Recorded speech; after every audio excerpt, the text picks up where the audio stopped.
Should read this comment section because it is full of absolute genius parenting hacks. Told my first that he could have candy too whenever the baby used the potty. He basically potty trained my second because every 5 to 10 minutes he'd ask her if she needed to go potty. I told my kids that Chucky has to invite you to go, so we can't just walk up to a Chuck E. Cheese.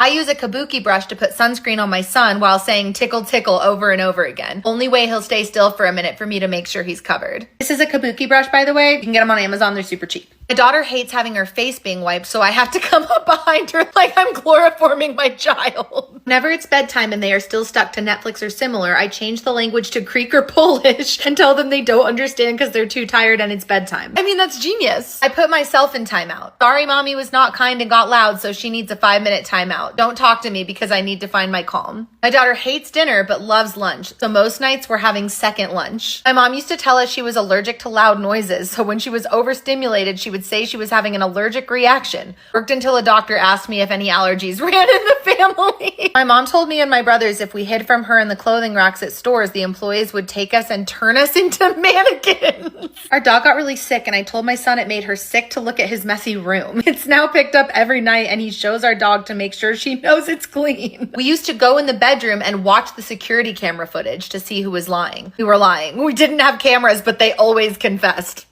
If my toddler cries for no reason, I ask if it's my turn yet. Then I cry so horribly that he laughs. I always tell my daughter to hold my hand so mommy doesn't get run over or so mommy doesn't get lost. I think it's easier to comprehend than her getting lost or hit. Speed bumps and oil spots in parking lots are kids that got ran over because they didn't hold their parents' hand.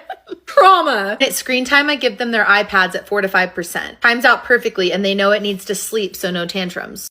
Told the kids that Santa, the Easter Bunny, the Tooth Fairy, etc. had to follow OSHA standards for workplace safety. They wouldn't come if their room was a mess with tripping hazards. It's always funny when, like, you discover that other people do the same stuff that you were feeling bad about doing.